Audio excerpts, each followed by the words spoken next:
Welcome back. I'm Barry Craig. Let's say that you would like to study at the School of Professional Counseling on the campus of Lindsey Wilson College in Columbia, Kentucky. And you decide that a 3-hour and 45-minute commute might be a bit daunting. Well, take heart. You can take classes right here on our campus. With me today is a delegation of 3 folks from Lindsey Wilson College. Let's begin with Dawn Cleary, who is the Lindsey Wilson representative here at our college. Welcome to the program. Dr. Martin Wesley, representing the college, and Ashley Mitchell, representing the the Madisonville Community College. We've got one in Hopkinsville too. Hopkinsville, that's good. So that was a happy accent. So, who wants to start first? You jump in anytime. This is very informal. Tell us about the program. I guess the most obvious thing to me is knowing where Adair County is. I've been to Columbia. It is, as we say in Kentucky, a fur piece. How in the world did you all connect up with us here in the Wild Wild West, with you over in that part of Kentucky? You know, the School of Professional Counseling really started. I mean, we're not that old, really. We're talking only 8, 9 years old. But it came about by licensing professional counselors here in this state. And of course now every state has licensure regulations that, again, regulate counselors. And we found out very quickly that we needed professional counselors in this state, and we needed some way to prepare them. Primarily, especially in the eastern part of the state, there was a tremendous need there. So Lindsey Wilson actually started with our main campus, of course, like you say, in Adair County, but we also moved to places like Hazard, Somerset, and which is primarily in the eastern part of the state. But eventually, here we are 8 years later, and we pretty much are everywhere in the state. So not only in this state, but we're also in Tennessee, and we are in Ohio, West Virginia, and Virginia. And of course, like I said, for the most part, throughout all Kentucky. So. And it's interesting because Lindsey Wilson is a rather small school. You said about 2,200 enrollment. Give us a little bit about the history of the college. How long has it been there? Over 100 years. It really started out as sort of a teaching college, sort of a halfway point almost to get to Vanderbilt. So it sort of started out as sort of a 2-year college. Then it sort of moved into being a junior college, into a 4-year college, and then of course now we have offering several different master's degrees as well. It actually, you know, a lot of people say, what is a Lindsey Wilson? Nobody really knows. And I don't know positively. It actually was started by a woman by the name of Catherine Wilson, and her cousin, or excuse me, nephew, his name was Lindsey. So it's actually Lindsey is a male's name. And he did not have the opportunity to go to college, and it was sort of named after him. So. Now, it's affiliated with the United Methodist Church? Correct. Now, obviously, this is a fully accredited college, and this program is accredited because if you are going into this, you want to be accredited. That's obviously, that's important. Now, the degrees, what degrees do you offer in professional counseling? Well, we actually have 2 different degrees. We have an undergrad program, and then we also have a master's program, both of which are offered here at Paducah. To do our bachelor's program, after you get your first 60 hours, even here at the community college, you would then start our program. And with the master's degree, after you have your bachelor's degree, you could then go ahead and start our program. Well, now, the specific courses that you offer here at Paducah or other places, what are the courses? Let's say I've come to your college from my alma mater, Mayfield High School, and I was interested in this program. What's the first thing I would do? Well, if you were at the high school level, you would definitely need to have an associate. You have to come to the program that's 60 hours. So you could get your associates here at the community college, and after that point, then you would be ready to come into Lindsey Wilson's program at the bachelor level. Now, go ahead. Well, I just saying the nice thing is and really why we've been successful in many ways is the partnership that we do have with the KCTCS system. And especially, I mean, we've been tremendously welcomed by the staff here, Dr. Veazey and all. And the nice thing is, again, we partner with them to where they start their program here at the community college. They can move right into our program and then get their bachelor's degree right here on the campus, but then also move right into the master's program and then work directly toward being a licensed counselor here in the state. So. Obviously, this is a 2-year college, freshman, sophomore. So how do they get the junior and senior courses? Do you have Lindsey Wilson professors who come here and do this? They come from everywhere. I live in Bowling Green. We have people that are living in Virginia. We have them far away as Lynchburg, Virginia, that far away, that sometimes will come to this campus and bring their expertise here. In general, we have also regions, and of course I have my regional faculty that pretty much take care of the area, but at the same time we have expertise that come from, like I said, we have faculty everywhere. So That's interesting. Nice. Yeah. Now, are the classes, are they online, or are they regular classes, or both? Go ahead. The classes are face-to-face. They're located right here on campus. The format is a weekend format, which is very flexible for the working adult. They're Friday nights from 4 to 9, Right. and Saturday days from 9 to 4. we just believe that you can't really teach counseling, interpersonal skills on an online format. So that's why we do everything face to face. Oh, I completely agree. Counseling online, that would be sort of a non sequitur, wouldn't it? It makes it hard. Yeah, it would definitely would be. And again, if a student came here, they would contact you. Correct.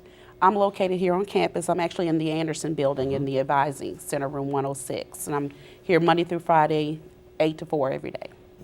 Wow, that's great. Just sort of briefly outline the course of study from the undergraduate all the way up. So what courses would I take if I wanted to do this?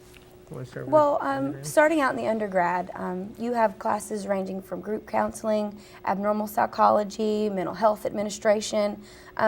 Really, in that undergrad degree, you're getting all the basic level of human services that you would need to work in the field. And then going on into the master's program, it's basically the next step up, just refining all of your skills so that, like you said, you go and get your license so you can be a professional counselor.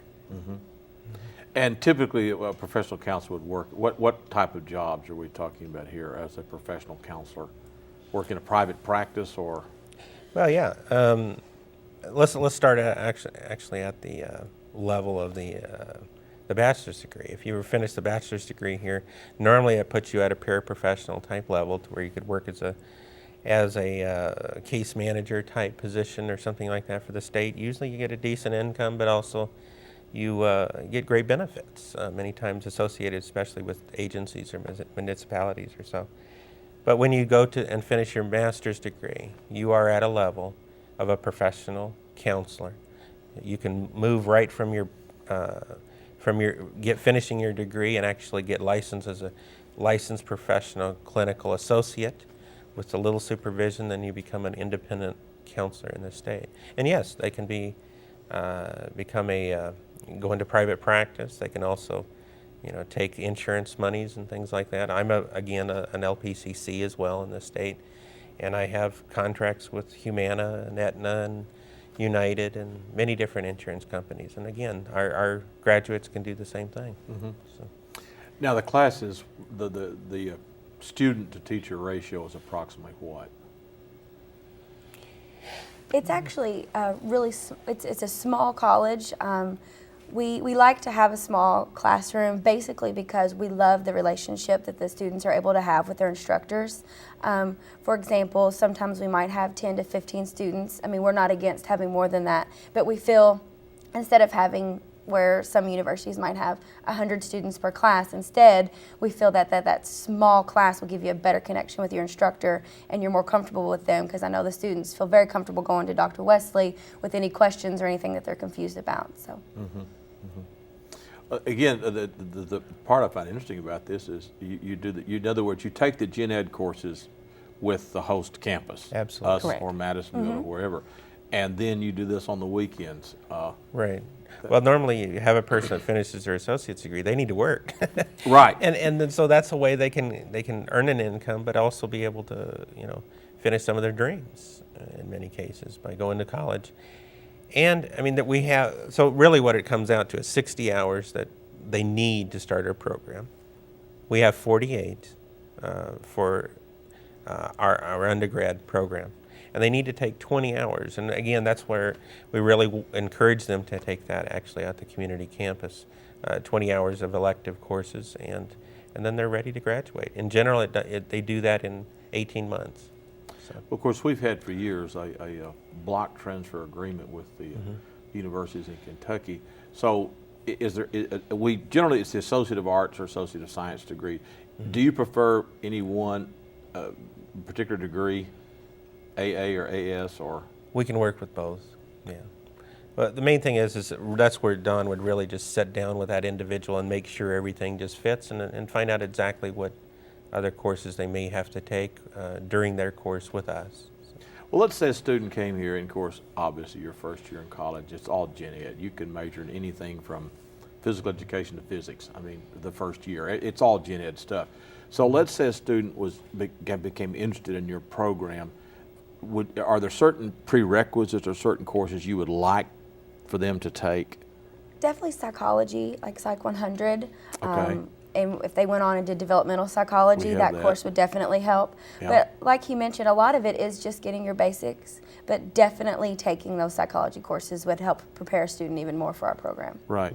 Sociology too, would that be? It'd be helpful. The main thing is that like Ashley mentioned, is the developmental psych. If you can go to that level, that really does help, because that is a required course for ours. But again, we can just transfer that right over. In general, though, we also know that people are just getting their feet wet in college. They don't know really what they want to do. They don't need to take anything very specific. If they wanted to, they started in a field that's just totally unrelated. That's all right. Nothing wrong with that. And a lot of students do that. Absolutely. Yes, Change they their do. major how many Well, times? not only that, but also at the graduate level as well. People coming into our graduate program, and in fact, we have a cohort starting the spring, so it's coming up very soon. Actually in January. Yeah. So if they have had a bachelor's degree in history, that's fine. We will get them prepared again within 2 years to actually become a professional counselor in that way. I have students in my program in Madisonville who have their bachelor's degree in business. Some of them have a degree in art, but they've still been able to learn and I guess in a way you could say catch up, but really they start on a level that works for everyone. And we're looking for people that, we don't require the GRE. We're looking for people that have a heart and a passion for people and want to change the world in that way. So that's what we're looking for. We're not looking that math is their favorite course, because I think in general, counselors, math is not their favorite subject. Well, it's been my experience that students fall into two categories: number people and word people. Yeah. I'm most definitely a word person. Math is, well, anyway, we won't go into that. But, Yeah, and I would maybe throw people in that same Yes. way, where you have maybe word and people right, people as right, well. So. absolutely, yeah. And I would say most of our our students are again in that category. They want to make a difference in people. They maybe have had struggles in their own life with the lives of their family. We have people coming that are maybe 22 years old, but we have people that are in their 60s as well in our program. I think that diversity is really nice. And that's one of the great joys of community college teaching is having students that are older than you. Now I'm Right. almost 61. That's becoming more and more rare. But when I started here, it was very common. That's so gratifying. We call them non-traditional students. Right. Now so the courses are taught in Anderson, or where are they taught? The courses are actually in the Rosenthal building. In Rosenthal on weekends. Now are you offering graduate courses here yet in Paducah? They're actually going to start in January. In January. Okay. Another thing too, to get back to something you all were talking about, and I can definitely tell that you all have a passion for this. Give us some examples of students whose lives have been changed by this. You talked about people struggling along, and give us some good examples of that from Paducah or Madisonville or wherever. Go right ahead. Yeah, I'll give you one example real quick. Is an individual that we had even literally taking courses, homeless, and living in their car, and taking the program in that fashion, really struggling, and then being able to graduate with a bachelor's degree, and finish her master's degree, and again, each level, of course, having the skills to be able to get a job, and now she's paying it forward, as we might say, and thanking people for what, how they helped her, but also, again, helping others that are in the same situation. So, I mean, again, we have schools in very poor areas. For example, coal mining towns, Cumberland, Kentucky, for example. We have a school there as well. Logan, West Virginia. I know that. Prestonsburg. Yeah, Floyd County. Yeah, absolutely. So, there's we're making a difference. Actually, Lindsey Wilson College, and again, the School of Professional Counseling is making a huge difference in the state and in the world in that way, I think. Any idea why Lindsey Wilson College has this? I would think of this as maybe University of Kentucky, University of Louisville, but Lindsey Wilson College, this small school in this small town and sort of, well, not to the middle of nowhere, but it's a remote area. Yeah, it's not part of the big part of Kentucky. Any idea how it got started? We've wondered the same thing. I mean, really, we have. Here we are. I think we're the largest counseling school in the nation. Which is astonishing when you think. Again, we're little Columbia, Kentucky. We're also the only independent school of professional counseling in the sense of, like, you may see schools of social work or schools of psychology. Right, sure. You never see a school of professional counseling, and we are. We have that. I mean, when we go to national conventions or something, people know Lindsey Wilson College because we're huge in that way. We made a huge difference.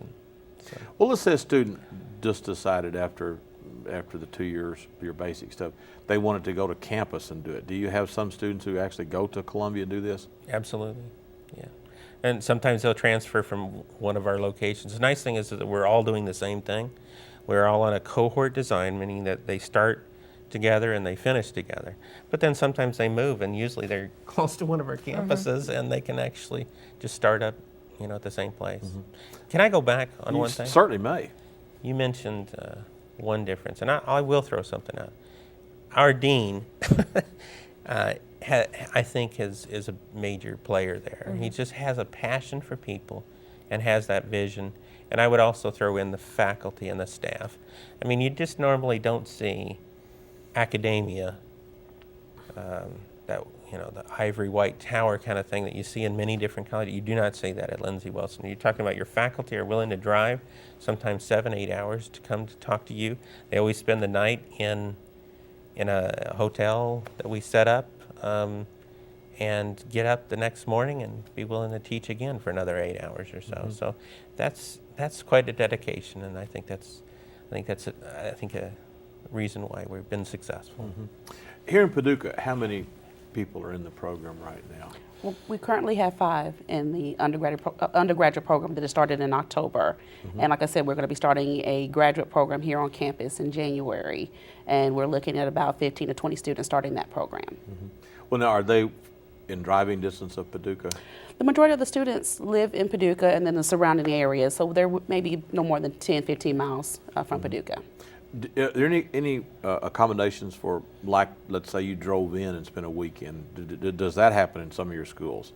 People come in? Some people do. And again, they develop very close relationships, wouldn't you say, that with their own cohort, and sometimes they may stay over with them too. Right.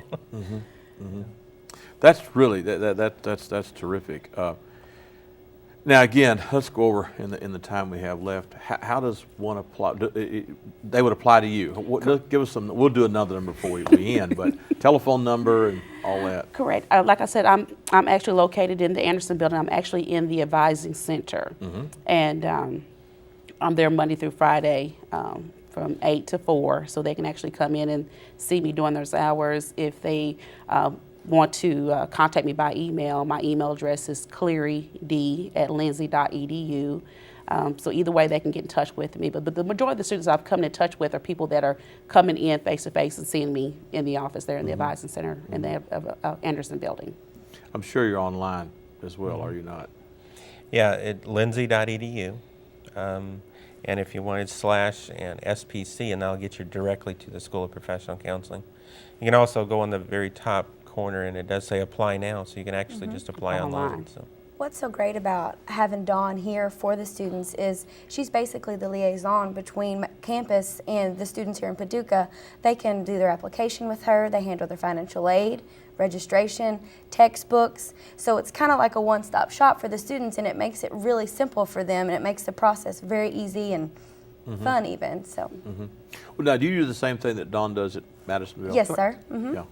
Are you a professional counselor background, or? I'm not. I mean, I have a degree in counseling, but I'm not licensed yet. So. We're working on that, but she has she teaches for us as well. What are you teaching right now? Right now I'm teaching Introduction to Human Services, and I also have a group of students who are in their third practicum, so that are about to graduate this December, and they're very excited. So. What is the format of classes? Well, I mean, every class is a little different. Some instructors might want to do more a lecture type class, where other instructors, I know Dr. Wesley especially, he does more of a discussion. He likes to teach, but he also likes to have the students talk themselves and work things out themselves also. There are other classes that, like our practicums, which is where my undergrad students are now, and that's where they actually get to go on site and get experience that way. So. And places you would go typically for your practicum would be where?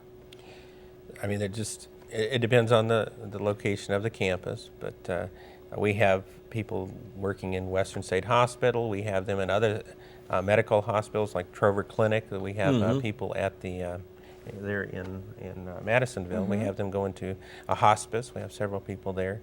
Penny Rural Mental Health Center. Penny Rural Mental Health. We have here, of course, we'll be working very much with Four Rivers. A lot of private practitioners, substance abuse facilities. A lot of it comes down to the passion of the people. Where do they want to work? So if they want to work with children, we'll try to guide them in that direction. If they want to work in substance abuse, we'll do the same. So once you enter the program, do you start to specialize then? The nice thing about our program is we have a large scope of practice. There's so many areas they can go into. We sort of want to expose them to all of that, to where they're sort of a generalist in many ways. But then with their interview with us and talking with us, and again, maybe even being mentored by specific professors that do specialize, they begin to develop their own area of expertise. So. Now, the master's program, which obviously comes later, how many hours does it require? It's a 60-hour program. It's KCREP accredited, meaning that you not only have the SACS accreditation, which of course the school here is, but also our undergrad program, but in all of our programs is SACS accredited. Absolutely essential to have a SACS accreditation, which is a regional accreditation. But then we have a professional accreditation for the program of study of professional counseling. So that's very essential as well. 60 hours, that way they can, for the most part, since they are accredited, they will be able to go to different states and be able to get that reciprocity for their license. Do they specialize at the graduate level? Let's say you wanted to go into substance abuse counseling. Is that primarily what you would focus on at the graduate level? They'll take classes in substance abuse, but again, that's where I think the practicum and the clinical experiences really help, that we guide them in those directions. Yeah. Right. Again, that's one of those areas of expertise that I have, and substance abuse, it definitely, I mean, they'll be in my classes. I'll hope to push many of them in that direction. Yeah, So. yeah. Based on your all's experience in this, what makes a good candidate for your program? They have to be passionate and compassionate. I mean, they got to want to work hard, but they also, I don't know, you go on. No, I like that, passionate and compassionate. I really like that. That actually fits. And again, it can be at very different ages. We've seen people that are just going through a divorce or going through, I mean, even within our own faculty right now, we have people with cancer that are really struggling. In fact, one of our, Georgia Ellis, one of our regional enrollment director right now, is at a funeral right now, and why she wasn't going to be with us today. I mean, we have people that are struggling with life sometimes, and we need people that are not perfect people Right. coming into our program. We need people that are passionate to help others. So, passion and compassion. I like that. I like that That's too. very good. That would be maybe a good Yeah. motto for you. Yeah. too. That's right. That's We'll right. change our motto to that. And again, I think it can't be stressed enough how important accreditation is and being official, because I think if you have a psychiatrist who is by training a medical doctor with a specialty in psychiatric medicine, MD on the wall, I think it really helps that they send their patients to people who are professionally qualified. Absolutely. I think that's really essential to do that. Well, our graduates are all over, and many of them have started their own agencies, for example, and they do contract with psychiatrists, psychologists, partner with them, work in a group practice, and that's absolutely essential, like you say. Well, I mean, they're allied healthcare professionals involved in that. I know that's how you all would certainly see Sure. see yourself Sure. like that. So we're running out of time, and let's again give some more information on how they can contact you here on campus. Like I said before, I'm located in the Anderson Building, room 106 in the Advising Center, and I'm there Monday through Friday. They can contact me. My cell phone number is 270-564-2149, or they can contact me by email at clearyd@lindsey.edu. You prefer appointments? Would you take walk-ins? Walk-ins are very welcome. Okay, very good.